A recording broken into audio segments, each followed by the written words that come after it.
Misalnya calon-calon mertua nih, memandang kita kayak, "Ya apa sih?" Itu kadang-kadang bukan berarti dia meragukan kita. Tapi bisa jadi dia meragukan pilihan anaknya. Nah, cowok kadang-kadang kan akses emosinya kalau nggak seneng, sedih, marah. Iya. Iya kan, kalau cewek tuh spektrumnya tinggi tuh, ada yang frustasi, ada yang sedih, gloomy, anxiety segala macam, spektrumnya lebih banyak. Banyak dari pria-pria yang menyerah itu karena dia nge-fight sendiri ya, dia nggak nge-fight bareng pasangannya. Apalagi kalau hadangan di orang tua ya. Gue ngerasa kita mesti ngabisin jatah kita ditolak sama orang untuk dapet yang right one. Banyak-banyakin ditolak, nyari aja. Kalau rupanya dia kayak langsung ditolak, ya udah, rejection is redirection. Aku nyuruh Anes untuk telepon mantannya saat itu untuk minta maaf. Aku nyuruh Anes untuk nelpon temennya yang ngerebut gebetannya 5 tahun lalu. Masih ada di sini. Halo semuanya, kembali lagi di podcast Suara Berkelas. Aku Bilal Faranov, ditemani oleh temanku Yasir Fadli. Assalamualaikum. Bang Yasir ini adalah CEO-nya Ranum. Boleh jelasin nggak Ranum itu apa? Dan kenapa Bang Yasir tiba-tiba di sini gitu? Ranum tuh bisa dibilang kalau sawah nih, Ranum tuh kayak sawah.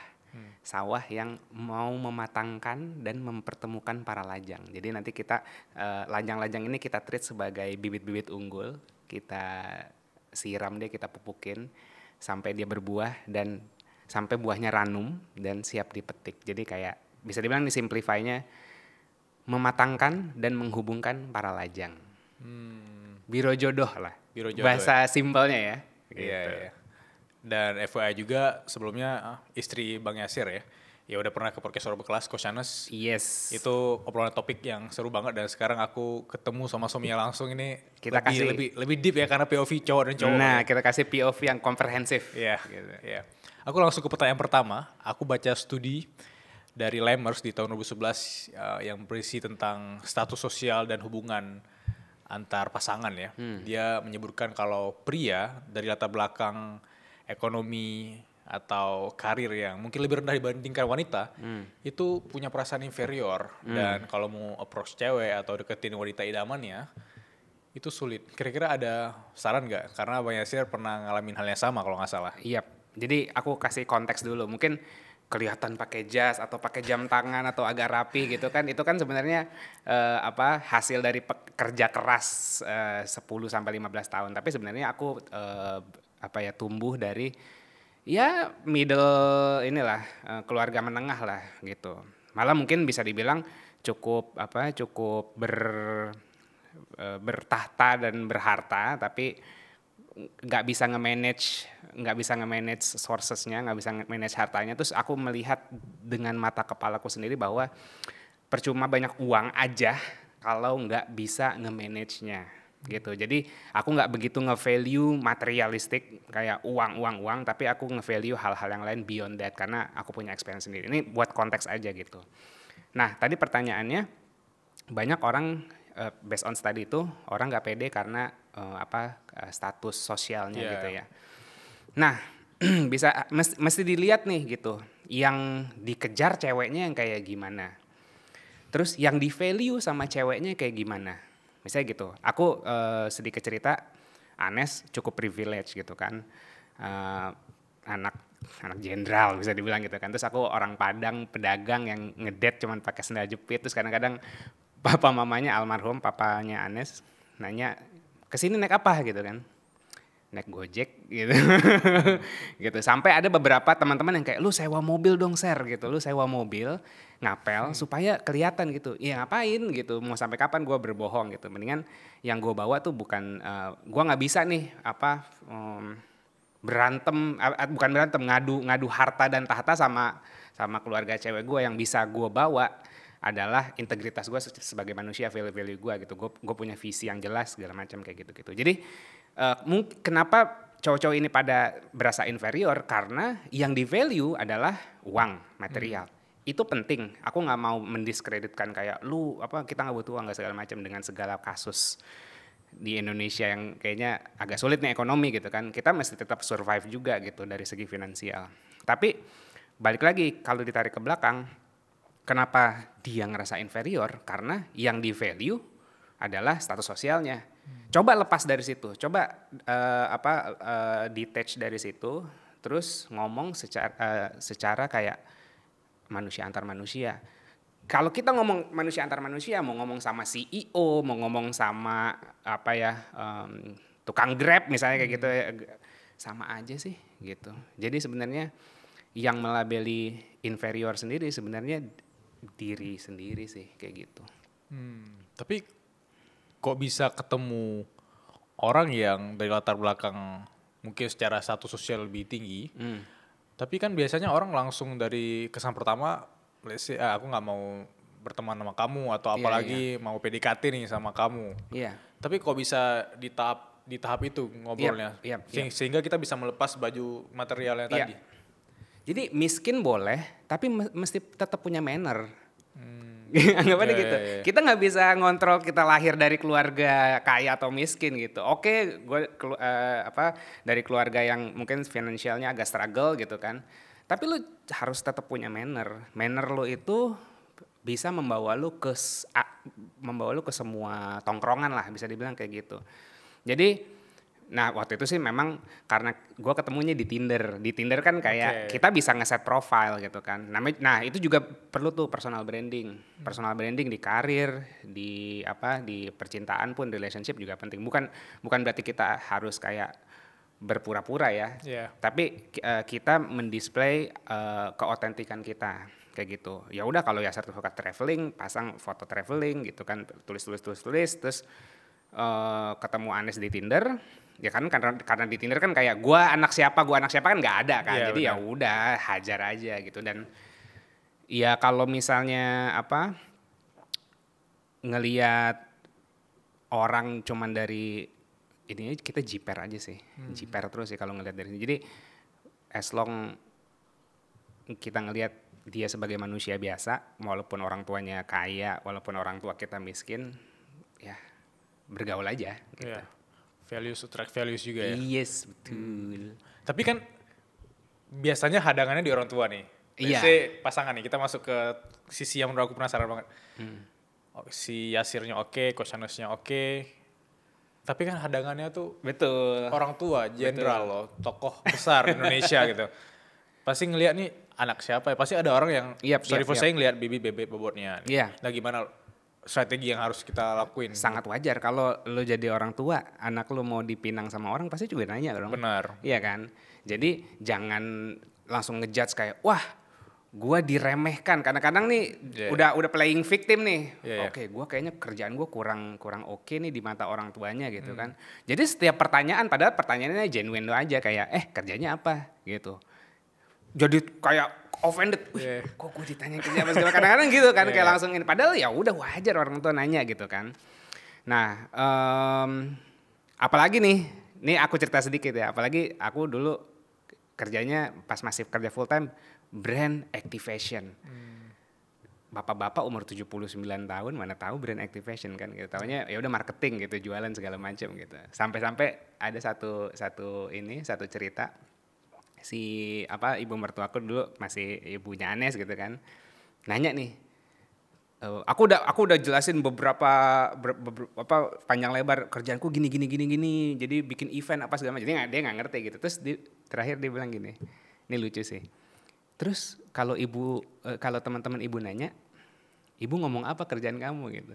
Jawaban gue agak konyol sih itu. Saat itu gue ngerasa asal jeplak aja. Oh tenang aja bu, mama saya juga nggak tahu kerjaan saya. Kayak gitu. Jadi kayak dia sampai shock gitu kan, kayak gila ini orang kok pede banget gitu. Tapi bukan berarti kurang ajar gitu. Saat itu memang mungkin sedikit agak urakan maybe gitu. Tapi kan kita belajar dari situ. Misalnya nih datang ke rumah orang tuanya udah agak-agak kayak memandang kita kayak gimana, ya nggak apa-apa, wajar. Coba lagi gitu. Aku ditolak 2 kali loh. Ngelamar ditolak 2 kali. Aku bilang kita mau serius, udah nanti aja gitu. Tapi ya, kita belajar dari situ gitu. Ini tanya ke pacarku saat itu. Aku yang kita sadarin adalah kayak gini. Kadang-kadang kalau orang tua memandang kita, misalnya calon-calon mertua nih, memandang kita kayak ya apa sih. Itu kadang-kadang bukan berarti dia meragukan kita. Tapi bisa jadi dia meragukan pilihan anaknya. Kayak gitu. Oke. Gua nggak yakin. Jadi yang diragukan kadang-kadang tuh pilihan anak, pilihannya si Anes saat itu gitu. Aku nanya, aku sih agak suka nggak tahu diri ya karena over confident mungkin. Tapi bener, aku bilang kayak gini ke Anes, coba deh benerin relationship lo sama ibu dan bapak. Karena kejadian gua nggak direstuin ini, kayaknya nggak 100% karena gue deh. Gua ngerasa gue bawa value ke keluarga lo. Oke, mungkin harta dan tahta nggak segitunya, tapi gue punya vision. Kerjaan gue at least settle gitu kan, walaupun background keluarganya kurang terkenal atau bisa dibanggakan kayak gimana. Gue ngerasa ini bukan gue aja. Coba lo benerin hubungan lo sama orang tua lo. Dan benar gitu. Dulu karena ya biasalah papa mamanya sibuk, Anesnya juga kurang deket sama orang tua jadinya. Terus selama kita ada project mau menikah, si Anes pun mendekatkan diri ke orang tuanya. Pengen tahu orang tuanya ngerasainnya apa sih, ketakutannya apa segala macam. Dan benar gitu.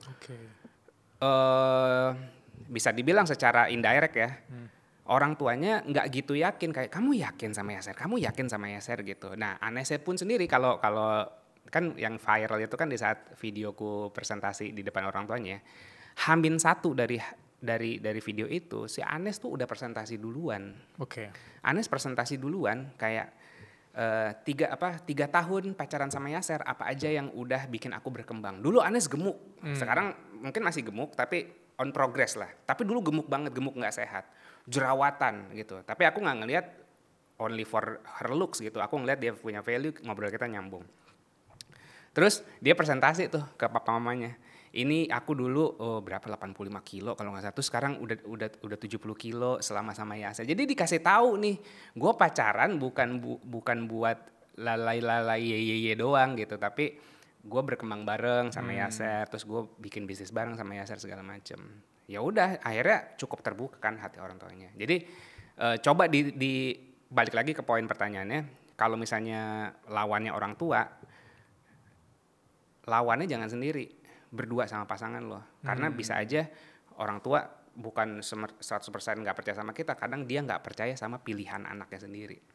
Wah, keren ya. Aku jadi kepikiran kalau banyak dari pria-pria yang menyerah itu karena dia nge-fight sendiri ya, dia nggak nge-fight bareng pasangannya.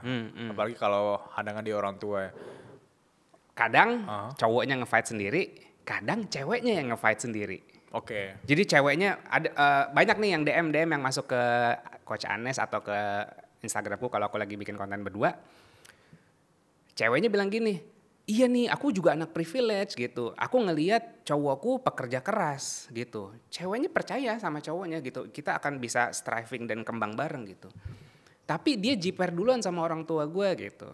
Atau ada yang coaching, ada yang sampai coachingnya tuh request, kan yang coach kan Anes ya. Tapi dia request coachingnya berdua sama aku. Aku mau ngobrol berduanya sama Coach Anes sama Mas Yaser dong. Karena kasusnya aku nggak direstuin nih sama orang tuaku, tapi ya aku berasa fight sendiri nih kayak gitu. Kayak gimana ya caranya gitu. Jadi ya dinamikanya banyak. Tapi kalau as long relationship ini worth to fight for, jalan berdua worth it sih. Ujung-ujungnya orang tua ngikut sih kalau ngeliat anaknya happy. Aku jadi kepikiran satu pertanyaan yang menarik ya untuk mewakili mungkin dari teman-teman yang nonton ini, apalagi yang pria-pria di luar sana. Kan tadi ketemunya di online dating ya. Iya. Banyak dari pasangan-pasangan itu ya cuma 1 kali, 2 kali ketemu, nggak ngelanjutin ke versi yang lebih serius atau pacaran lah, atau menikah gara-gara di online dating. Karena kan kesan dibangun online dating sama ketemu langsung kan beda. Betul. Nah, pasti Bang Yaser atau Coach Anas tadi sebelumnya pasti pernah ketemu orang, aku yakin pasti pernah ketemu online. Dan kok bisa kalian kemudian ngerasa cocok dan keep going sampai sekarang, sampai udah nikah juga. Itu kira-kira apa yang harus POV cowok tahu supaya si cewek rata-rata kan kayak ilfeel nih ketemu kita baru 1 kali ketemu gitu.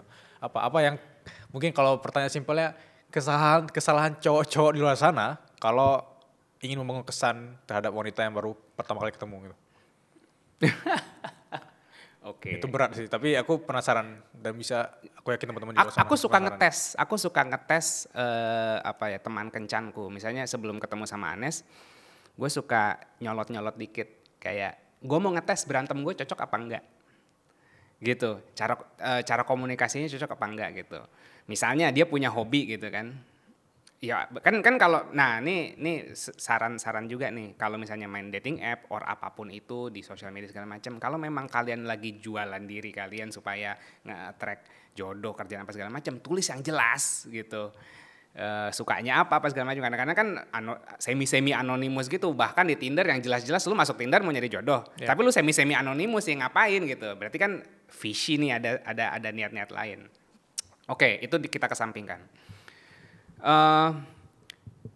Kita udah lihat nih si cewek ini, dia nulisnya banyak gitu. Aku cerita pengalamanku aja ya. Anes dulu nulisnya tuh di bionya kayak pluviophile, sapioseksual, gitu. Ya. Segala macam. Terus kayak Libra apa segala macam. Nah, ceritanya ini mungkin bisa disensor sedikit. Jadi pick up line pertama aku adalah hi Libra bitch. Gitu. Tapi bukan berarti untuk ngehina dia, karena gini, aku ngerasa aku Libra dan aku bitch dan dia juga Libra, jadi kita punya relate nih, kita sama-sama bitch, halo gitu. Mungkin nanti disensor kali ya.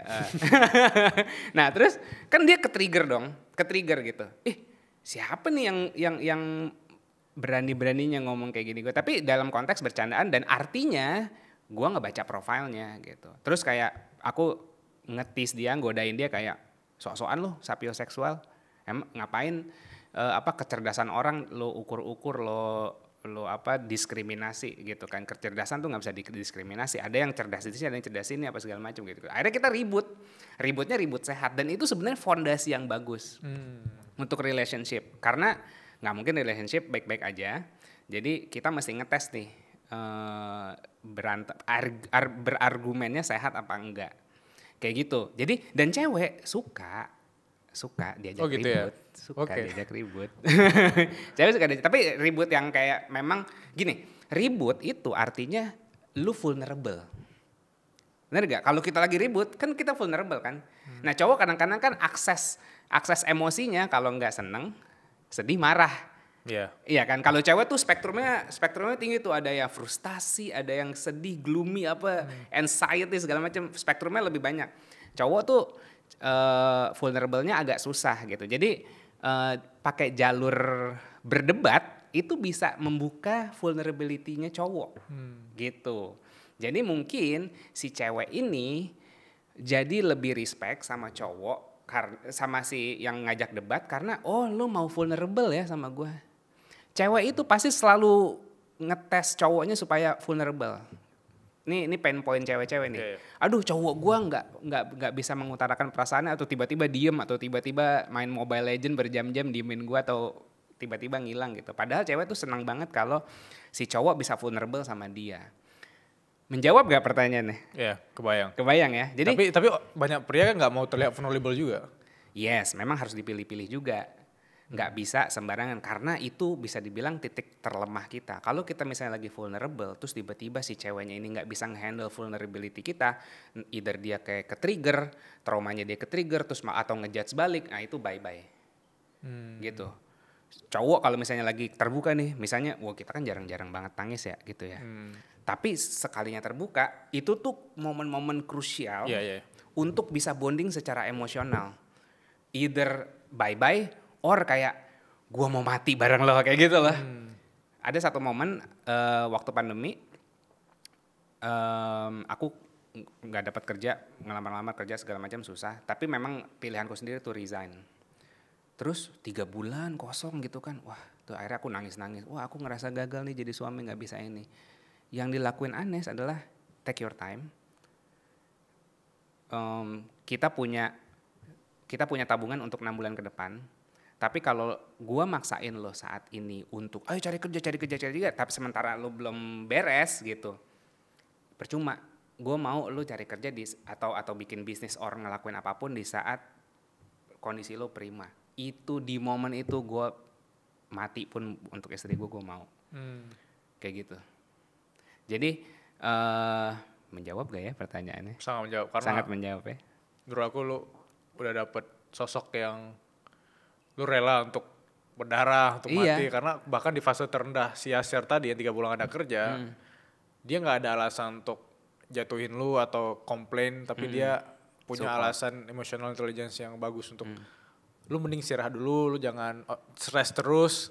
Ada waktu yang ntar lu bakal balik lagi sebagai pria lebih prima kali ya. Iya, karena kalau lagi stres terus nyari kerja, jatuhnya survival mode gitu. Adalah yang penting yang ada aja deh, yang penting gue dapat bulanan, tapi nggak happy. Ujung-ujungnya kayak short term solution doang, nggak strategik jadinya langkah yang diambil. Dan percayalah, statement-statement kayak ini cewek mau diajak susah apa enggak segala macam, itu tuh kita nggak bakal mau lah ngajak cewek kita atau pasangan kita susah, nggak bakal mau. Tapi maksudnya adalah meaning behind that adalah bisa grow bareng nggak bareng kita, lu cukup suportif nggak, menerima gue lah saat gagal dan menerima gue juga saat sukses. Kadang cewek pun suka insecure sama cowok yang lebih sukses dari dia, akhirnya jadi kompetitif. Ada juga. Oh gitu ya, ada ya? Iya, ada juga. Spill dong, aku penasaran nih. Emang ada nggak teman-teman yang pernah approach atau diskusi bareng Ranum yang dia mungkin ceweknya biasa-biasa aja. Kalau kita switch tadi berarti POV ceweknya nih yang ngelihat cowok terlalu dominan gitu. Emang itu bikin cewek malah insecure atau malah terkompetisi atau gimana? Sebenarnya kalau kita ngelihat dari perspektif yang lebih sehat, bagus-bagus aja. Kalau misalnya kayak gini, oh anggapannya kan dalam tanda kutip tahu diri ya. Ini nggak cewek nggak cowok gitu, kayak oh dia masih dari segi mungkin karir, finansial, emotional maturity dia lebih mateng gitu kan. Tapi lu mau sama dia misalnya kayak lu naksir, let's say gitu lah, naksir gitu ya. Ya udah kejar gitu. Kalau kejar nggak dapet ya udah, artinya memang beda frekuensi. Atau bisa jadi kayak admire aja, gue admire dia loh. Gue punya dulu cewek gitu kan, gue admire banget dia pekerja keras, pinter segala macam. Gue admire walaupun tidak bisa gue miliki, tapi at least jadi inspirasi gue untuk become a better man. Tapi pernah coba untuk approach?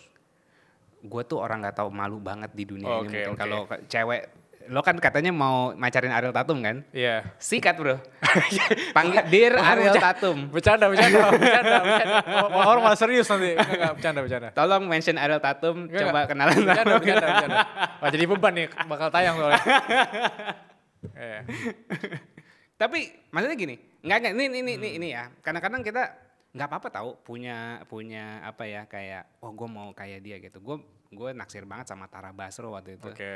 Tipe gue tuh ekstrim kiri kanan. Either yang kayak Sisil Priscilia, tau gak Sisil Priscilia? Aduh tua banget gue. Sisil Priscilia. ADC itu geng-gengannya Dian Sastro apa segala macam, ada Sisil Priscilia. Kalau Tara Basro tahu. Nah, Sisil Priscilia tuh kayak Anes, gemoy-gemoy gitu. Sama yang ekstrim, yang eksotis yang kayak Tara Basro gitu. Jadi gitu. Jadi ngomongin tipe gue jadi, tapi ya seru. Akhirnya dapat yang combine ya. Iya. Akhirnya Anes gue suruh berjemur di pantai biar agak coklat. Tapi orang-orang yang admire tadi walaupun di approach kan kita juga sadar bahwa kayaknya nggak mungkin deh. Kayak nggak mungkin deh gue sama dia gitu. Itu apakah yang realistis atau gue percaya nih gue pasti bisa dapetin dia, itu apakah overconfident? Tipis antara halu dan pede tuh tipis memang bedanya gitu. Tapi apa salahnya mencoba? Gue sering kok ditolak sama cewek-cewek yang out of my league. But it's okay. Itu bikin gue grounding. Oh berarti belum sefrekuensi. Atau malah gue pernah kayak gini. Wah dia kelihatannya udah udah sukses banget. Tapi ngobrolnya cetek. Ada. Ngobrolnya cetek gitu. Iya. Punya duit banyak, dari keluarga yang bagus, tapi ngobrolnya cetek. Aduh, nggak kena. Berarti gitu. brandingnya kelebihan kali ya. Maybe, I don't know. Tapi ya ngobrol kan preferensi orang ya. Gue suka ngobrolin yang hard conversation karena itu ya bikin lo bonding. Kalau cuma sekedar kayak ada event ini kita ke situ, ya nggak apa-apa kalau buat leisure. Tapi kalau gitu-gitu terus atau malah ngegosip segala macam, bye. Aku jadi berefleksi. mau coba ya. Oh, mau coba. Tapi nggak harus tutup juga dong. Jadi beban. Nah, terus ke pertanyaan berikutnya. Kalau teman-teman di luar sana yang ngerasa mereka kayak, oke Bill, aku mau ketemu sama Abang Yasir atau Coach Anas untuk diskusi gitu segala macam.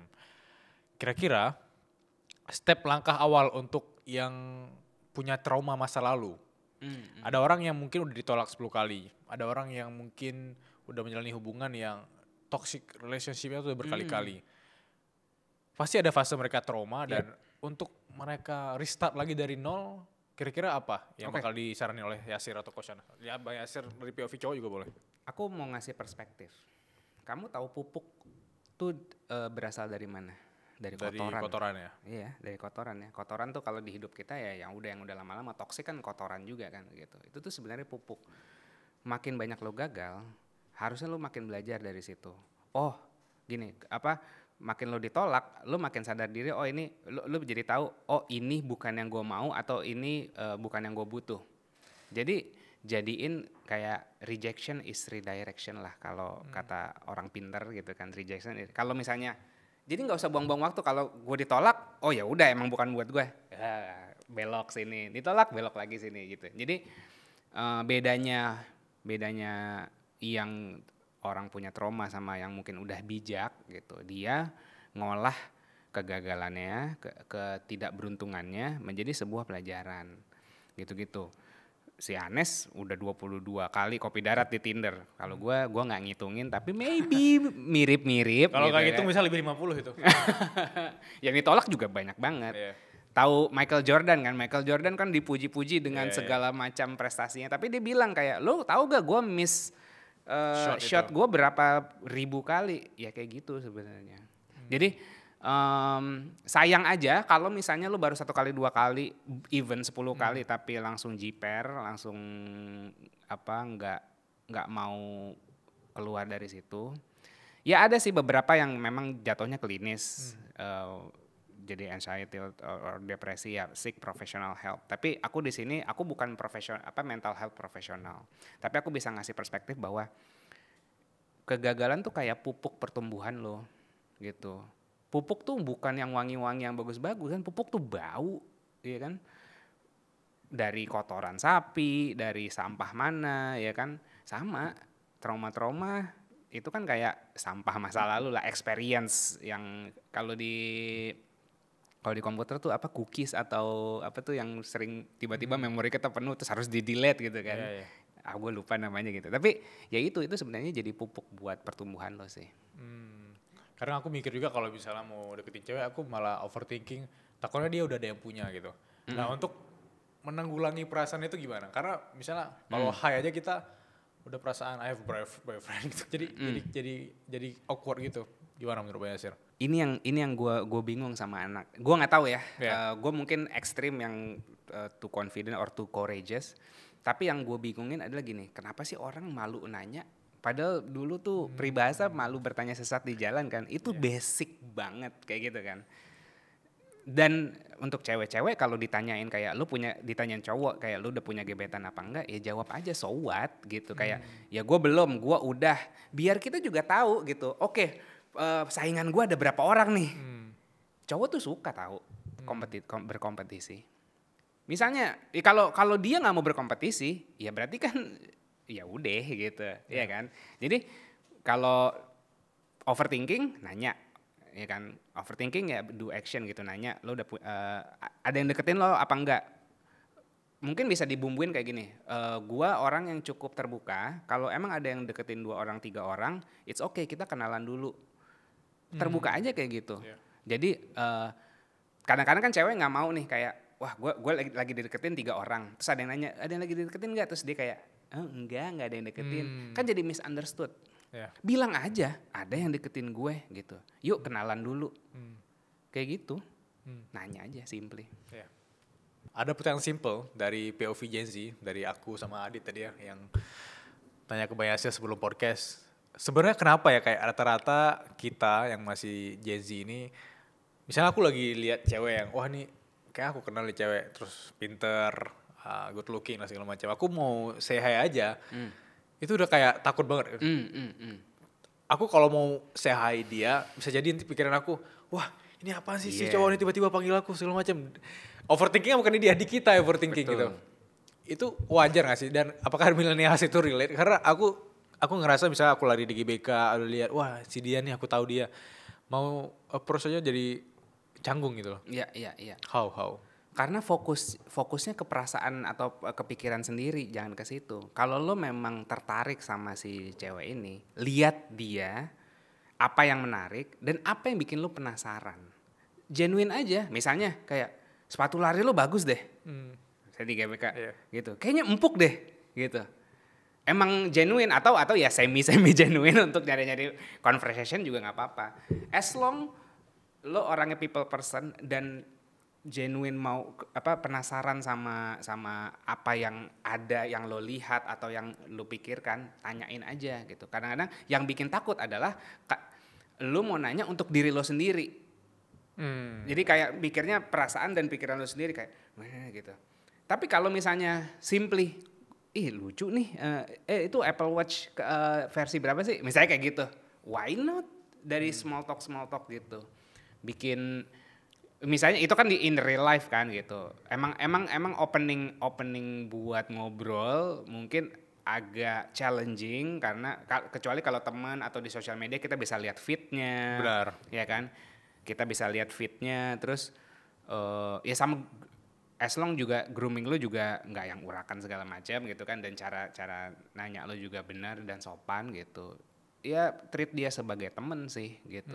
Karena pendekatan online, misalnya aku kenal di IG, ayo kita ketemu, kita udah persiapan itu. Iya, kita ngelihat feed-nya gitu kan, persiapan. terus ngelihat dia doyannya traveling ke nature nih, apa segala macam gitu. Ya sama, tapi memang agak terbatas kalau di offline. Kayak mungkin ngelihat handphonenya, jamnya, rambutnya, tapi mungkin jangan langsung kayak over compliment. Lu cantik deh, wah langsung kayak creepy gitu. Cewek malah ilfil ya kalau langsung dibilang. Iya sih. Wah cakep banget ya. Iya. Ya ada mungkin yang kayak cewek-cewek yang suka dipuji-puji gitu, tapi kayaknya gue juga nggak mau deketin cewek yang maunya dipuji-puji doang. Gitu. Ini balik lagi preferensi ya. Gue lebih suka yang diajak ngobrolnya enak. Karena nanti relationship ke belakang kan berpuluh-puluh tahun, tersisanya cuma ngobrol doang gitu. 70% mungkin ngobrol doang kerjaan gua sama Anes di rumah. Kayak gitu. Jadi komunikasi di awal ya itu penting banget di awal gitu. Jadi simply kalau lo emang genuinely penasaran sama dia, tanyain aja. Kalau rupanya dia kayak langsung ditolak, ya udah, rejection is redirection. Tapi kan tadi kita ngomongin komunikasi kalian cocok dan bahkan puluhan tahun ke depan sampai kita mati pun kita sama pasangan kita bakal terus komunikasi, dan banyak orang juga punya sapioseksual kayak tadi. Dan berarti Coach Hannes emang bener kayak dia tulis sapioseksual dan iya bener ditulis sapioseksual, terus dari situ gua kayak sok sapioseksual. Karena ceritanya kadang-kadang orang kan banyak ngaku-ngaku gitu kan. Jelasin dong apa sapioseksual dan kenapa penting itu. Oke, sapioseksual itu adalah ini terms klinisnya ya. Orang yang merasa atraktif di saat atau kayak merasa arousal di saat connect secara intelektual gitu. Jadi mungkin kan ada yang fisikal tuh kayak wah bodinya bagus apa segala macam. Enggak, kalau sapioseksual tuh kayak gimana cara pikirnya dia, mindsetnya dia, perspektifnya dia tuh seksi banget ya. Gue gerah deh nih gitu. Kayak gitu tuh sapioseksual kayak gitu. Jadi nggak tahu ya, coba tulis di komen nih siapa aja nih yang merasa sapioseksual. Mungkin bisa dibilang orang-orang yang nonton Suara Berkelas mungkin sapioseksual juga kali. Menikmati kayak bercinta dengan intelektual gitu lah. Sama speaker-speakersnya ya. Yes. Apalagi sama host ya. Tapi jadi bisa dibilang telanjang rasa, bukan telanjang raga. Itu sapioseksual gitu. Tapi kan banyak yang bilang kan ini mah branding, mungkin konteks sapioseksual emang harus kita ketemu di real life gak sih? Bukan dari sekedar branding sosial media kelihatan pintar, pas ketemu depan-depanan malah receh atau malah malah cringe gitu. Iya, emang harus. Nah itu kan, kalau menurut lo itu worth untuk lo fight for, kayak gue mau pasangan yang bisa ngobrol apapun gitu, Ya kalau lu ngerasa itu worth, lakuin. Tanya, ngobrol. Ditolak ya berarti bukan buat lo. Gini, gue ngerasa ya, cowok mungkin, ini mungkin sedikit perspektif ya. Gue ngerasa kita mesti ngabisin jatah kita ditolak sama orang untuk dapet yang right one. Banyak-banyakin ditolak, nyari aja. Oke. Biar abis nih jatah kita. Mungkin dalam seumur hidup kita nih kita ditolak mestinya 100 kali gitu kan. Yeah. Tapi kita baru 50 kali. Terus kayak gue udah ditolak 50 kali, ya udahlah yang ini aja lah daripada gue ditolak lagi. Kan sayang. Iya. Iya kan? Jadi settle for less gitu. Cari terus gitu. Kalau menurut lo kayak ya tahu diri juga ya, diseimbangin sama tahu diri juga. Oke, gue ditolak karena gue urakan, ya udah mandi gitu kan. Gue ditolak karena mungkin financial gue belum stable, wajar, ya udah kerja dulu gitu. Banyakin penolakan, abisin jatah lo ditolak, tapi jangan malu-maluin diri sendiri ya, atau kayak bucin-bucin nggak jelas, belajar dari situ sampai akhirnya jatah penolakan lo habis dan lo dapet yang lo inginkan. Nah, diskusi itu gimana ya? Diskusi, jadi aku mungkin pernah di tahap aku takut banget penolakan karena ya secara finansial belum stabil ya. Jadi misalnya aku nggak tahu buka topik ke si pasangan itu kalau baru kenal nih, masa aku langsung buka topik kayak, oke, aku secara finansial belum stabil, aku masih banyak tanggungan nih, keluarga dan segala macam. Kalau dia malah langsung kabur atau tiba-tiba memutuskan hubungan, ya itu mungkin resiko lainnya. Tapi bahasa yang mungkin bisa dipakai oleh Bang Yasir, dan ini mau ke teman-teman luar sana yang mungkin di fase secara finansial belum stabil karena harus mengejar mimpinya dan karirnya, itu harus apa? Tips simpelnya apa? Oke. Komunikasi itu punya level. Kita bikin level 1 adalah compatibility, level 2 chemistry, level 3 komitmen. Di setiap level, di setiap fase itu punya kebutuhan komunikasinya sendiri-sendiri. Kalau ngomong kayak finansial apa segala macam itu udah di level komitmen. Sementara lo aja belum kenal. Gitu kan. Compatibility tuh kayak gimana sih ngobrolnya? Ya udah kayak lo sukanya nonton apa? Musik yang lo suka apa? Lo suka olahraganya apa?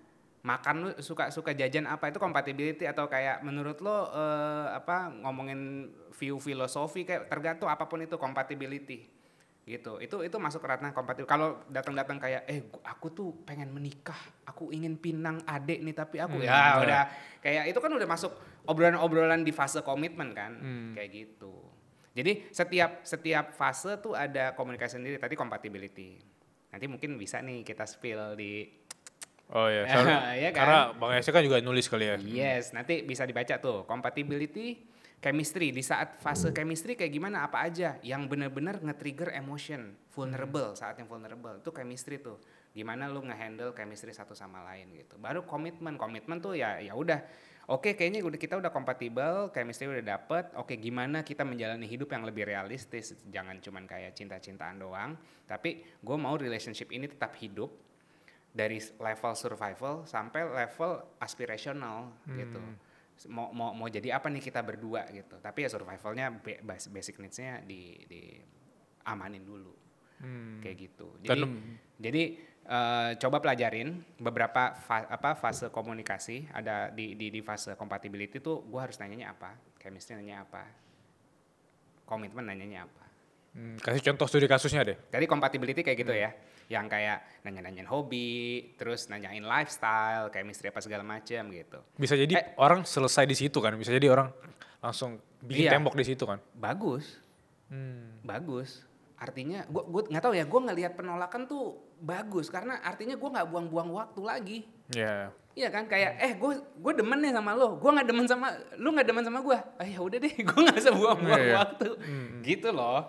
Ngapain buang-buang waktu sama orang yang nggak demen sama kita, kapannya gitu kan. Ngapain buang-buang waktu? Ya udah mendingan waktunya dipakai buat nyari duit, main game, liburan gitu kan. Nanti kalau ada yang suka lagi, tanya lagi, ditolak ya bagus gitu. Itu tiket untuk lo dapetin the next, the one lah gitu.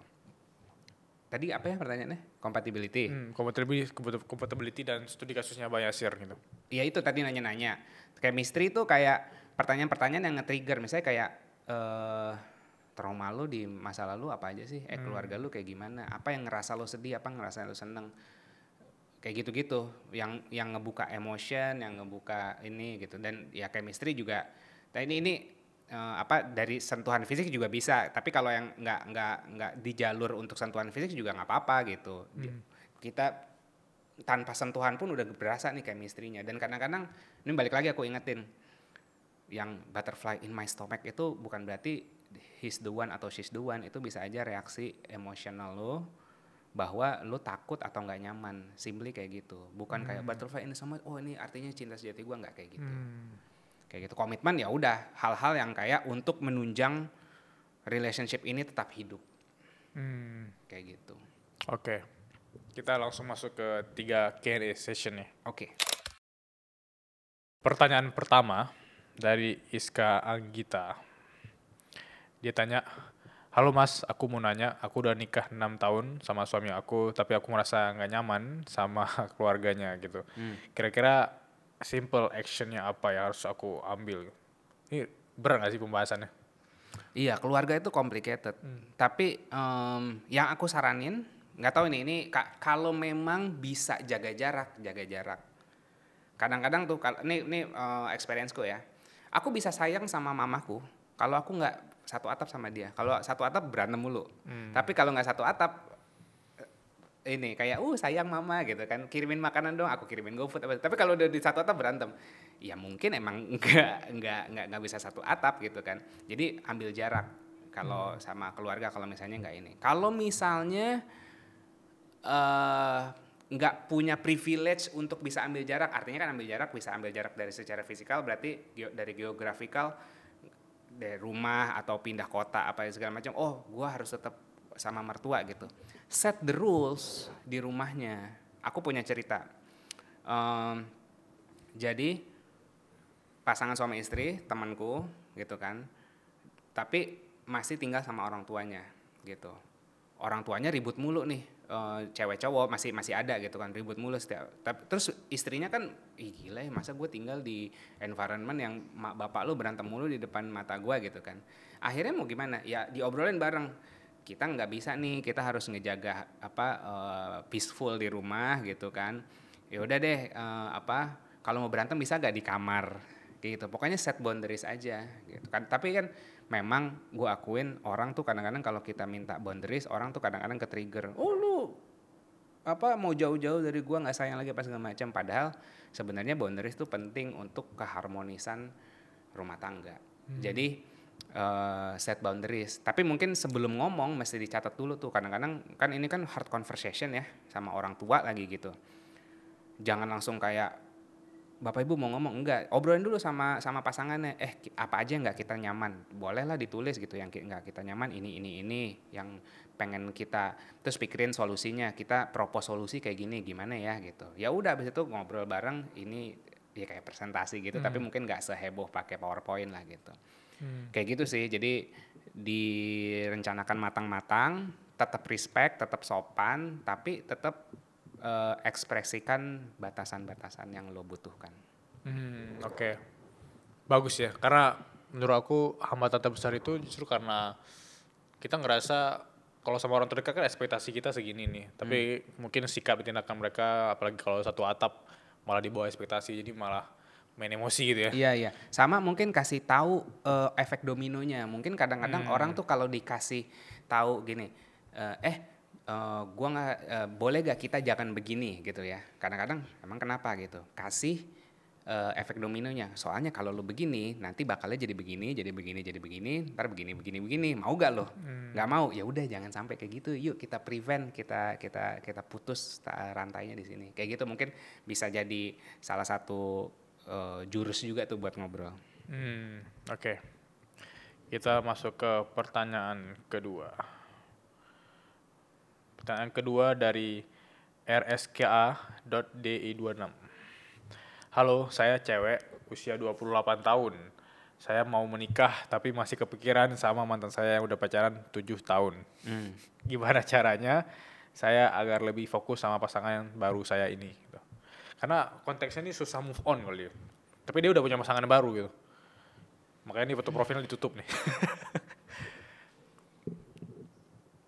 Coba tanyain kayak, apakah, kalau coba dibalik, lo mau gak berpasangan sama orang yang masih mikirin mantannya? Yang lalu. Kayak gitu. empati tuh karena penting sekali sih gitu. Kadang-kadang kayak, gue tuh begini gitu. Gimana ya caranya ya? Kadang-kadang tuh kita nggak perlu kasih jawaban yang direct, tapi coba refleksiin. Lu mau gak digituin? Gitu.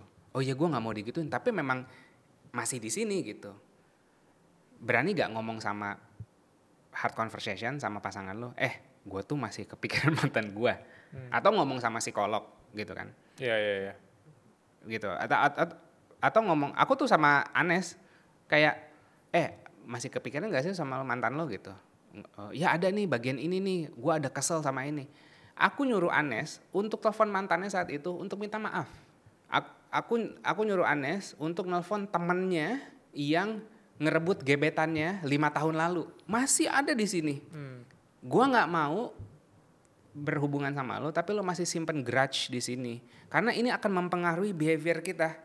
Cara kita ngambil keputusan, cara kita bersikap. Kalau di sini masih ada something, itu secara nggak sadar akan mempengaruhi itu. Dan itu nggak bagus decision makingnya. Kalau based on fear or based on trauma segala macam gitu. Jadi coba obrolin. Kalau emang lo sayang sama pasangan lo yang sekarang, obrolin. Gue sayang sama lo, tapi di sini gue lagi kepikiran. Nah kepikiran ini apa nih? Kadang ada kepikiran kesel karena ngerasa anjir gue ditinggalin, gue masih marah. Kan kepikiran macam-macam nih. Atau kepikiran masih, andaikan aku masih sama dia. Iya. Apalagi kalau ada problem ya. Gitu kan. Andaikan aku masih sama dia. Atau sedih gitu. Jadi kepikirannya mesti define dulu. Tapi kalau misalnya mau diobrolin sama pasangan, kalau ya mudah-mudahan bukan yang belum bisa move on. Aduh, gue sebenarnya mau nikah sama dia, tapi gue dapetnya lu. Kayak ya udah nggak usah sama dia gitu kan. Tapi kalau misalnya kayak, gue masih kesel sama. Kadang-kadang tuh emosi, kita salah ngelabelin emosi. Mungkin dia kesel sama mantannya, karena dia mungkin udah pacaran 7 tahun, terus tiba-tiba putus, terus nggak lama nikah sama orang lain. Iya kan, sedih, kesel gitu. Tapi dia ngelabelinnya agak, gue masih kepikiran. Apa marah? Kalau marah ya udah ungkapin kekecewaan lo, tapi abis itu lo move on. Kayak gitu. Jadi emang mesti diekspresikan, either itu ke mantannya, ke diri sendiri, or diolah sendiri, di journaling atau ngelakuin meditasi or something like that, berdoa, atau ngobrol sama pasangan juga bisa. Kalau emang kalian levelnya udah sampai seterbuka itu. Karena menurut aku juga dari sisi, kalau misalnya hubungan pasangannya itu lagi baik-baik aja, terus mereka tiba-tiba ada problem, yang diungkitnya masa lalu yang lebih baik kali ya. Dia malah yang lebih baik sama yang sebelumnya. Iya, mereka malah ngungkit masa lalu, gue sama dia gitu. Nggak kayak lu yang sekarang mungkin. Itu yang bahaya, itu sakit banget sih. Iya. Pertanyaannya kayak kenapa lu mau sama dia sekarang gitu? Karena nggak ada pilihan lain. Atau karena emang luapan emosi atau itu berarti ingin membuktikan kalau gue nggak sesakit yang lu bayangkan, gue bisa move on gitu. Berarti jatah gagalnya belum habis tuh. Ya itu. Iya kan. Ya. Jatah gagalnya, jatah gagalnya belum habis. Jadi akhirnya kayak, gue udah gagal, udah pakai yang ini aja, sama yang ini aja gitu. Gimana kita tahu kalau jatah gagal kita udah habis dan she is the one gitu? You will know sih. FYI gue ngajak Anes nikah setelah baru 7 hari ketemu. Jadi kita match di Tinder, terus ngobrol. Kok lo bengong gitu? Kaget 7 hari ketemu. Iya, tapi ya ini agak ekstrim mungkin. Match di Tinder, terus ngedate di hari ketiga, terus di hari ke-7 gue nemenin dia jadi +1 ke pernikahan temennya. Terus gue ngeliat dia pakai kebaya gitu kayak, someday lo nikahin, someday pokoknya lu tuh bakal gue nikahin, tapi nggak sekarang. So kita ini pacaran dulu untuk pengenalan. Cewek kan kayak lu siapa apa segala macam gitu-gitu kan. Kayak apa dorongannya Ser? Lu ngomong kayak gitu? I don't know. Tapi setidaknya gue ngerasa ngobrol gue nyambung. Pasti ada basis-basis yang membuat lu kayak nyaman banget. Lu bisa terbuka ngomongin apa aja sama dia. Itu udah basis yang paling minimal sih. Banyak sekarang yang nikah tapi mungkin nggak tahu satu sama lain emosinya, ngapain gitu. Lu nggak kebayang sih. Oke, kita ke pertanyaan ketiga atau pertanyaan terakhir ya, dari Leren.alio.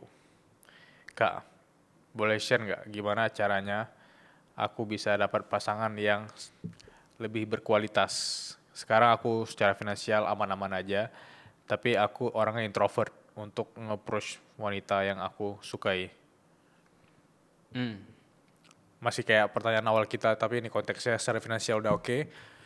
Tapi dia mungkin langkah atau strategi awalnya untuk mendekati wanita idamannya itu dia nggak tahu mulai dari mana. Oke, ini kita bahas dari segi strategik ya. Oke, finansial udah aman, tapi dia belum nemu atau Belum berani lebih tepatnya. Dia bilang dia introvert. lo kan introvert gue tanya, emang introvert nggak berani ngomong duluan? Rata-rata iya sih. Iya kan, Dit? Lu gitu, Dit? Introvert nggak berani ngomong duluan. Apalagi sama orang yang benar-benar dia suka itu biasanya lebih Kayak di kartun-kartun yang kayak langsung mimisan. iya gitu nata matanya nggak berani gitu. Gue kasih bahan refleksi ya. Lu ngerasa ini worth it gak? Balik lagi. Lu ngerasa ini worth untuk lu mimisan gak? Gitu. Lu ngerasa worth it bahwa lu ditolak gak? Misalnya gue deketin dia, gue bakal ditolak, nggak apa-apa deh, yang penting gue udah ngomong. Berasa worth it gak? Kalau masih maju mundur, mungkin lu nggak nge-value dia segitunya, gitu. Itu satu. Dua, ini berarti udah ada yang mau diituin ya. Soalnya kadang-kadang orang mungkin gini, explore tongkrongan lain. Explore tongkrongan lain. Yang sama-sama introvert juga nggak apa-apa. Kadang-kadang kita terkungkung sama satu tongkrongan, misalnya di kantor atau hobi. Jadi ketemunya itu-itu aja. Yeah. Jadi lack of option, opsinya kayak kurang ya. Jadi kayaknya, ini udah paling ini. Dulu gue juga ngerasa gitu sih. Gue juga orang nggak percaya gue introvert, tapi gue udah ngecas seminggu sebelum podcast, jadi mungkin bisa talk aktif sekarang. Tapi coba explore ke tongkrongan lain, terus ya lihat cewek-cewek lain sih. Kadang-kadang kita kayak, aduh ini yang paling bener deh apa segala macam, tapi belum tentu. Kadang-kadang itu based on chemistry aja, based on emotion aja, kan takut kan, itu kan emotion takut kan. Coba explore ke tongkrongan lain atau ngobrol sama orang lain, latihan ngobrol sama cowok, ngobrol sama cewek. Pas udah luas, gue coba pakai jurus gue yang kemarin-kemarin ke dia gitu. Jadi ya latihan dulu sih, latihan ngomong, terus pelajarin dia. Oke, dia sukanya ini. Ya, jangan serem-serem banget jadi stalker ya. Yeah. Tapi pelajarin, dia sukanya ini gitu kan. Ya udah, itu jadi topik pembicaraan. Cewek suka lah ngomongin interestnya. Misalnya dia suka cowok K-pop ini apa segala macam. Tanyain aja, boleh tahu gak, gue penasaran deh. Lu suka si K-pop idol ini karena apa sih? Gitu. Atau lu suka film ini karena apa gitu. Biasanya kan orang introvert suka ngomongin ideas kan, bukan ngomongin orang. Ngomongin ideas. Entah itu story, film, series, intellectual property yang lainnya. Mungkin itu bisa jadi langkah pertama lo. Karena juga dari sana kita bisa lihat value seseorang, apalagi value wanita. Iya, kadang-kadang dari jauh tuh kayak wow gitu ya, pas diajak ngobrol drop shy gitu kan. Itu sering ya. Baik cowok maupun cewek kalau ketemu biasanya wah nih keren nih segala macam, pas ngobrol malah topiknya nggak nyambung atau dengerin dia ngobrol sama temennya lain itu gosipnya. Aku pernah lihat cewek yang wah ini selama ini aku lihat keren ya, aku mau kenal, tapi ada momen dimana aku dengar dia topiknya dia malah menggunjing orang lain, jatuhin orang lain dengan konteksnya sangat parah bahkan ya. Itu langsung kesannya wah kok gini ya. Iya. Kayak gitu sih. Jadi jangan merugikan diri lo sendiri untuk nggak ambil action untuk ngecek nih, ini nyambung nggak sih sama gue gitu. Daripada berkutat sama perasaan lo aja. Last question dari aku, best advice untuk teman-teman yang mungkin belum menemukan pasangan yang tepat. Gini, untuk dapat the right one, lo mesti become a right one, gitu.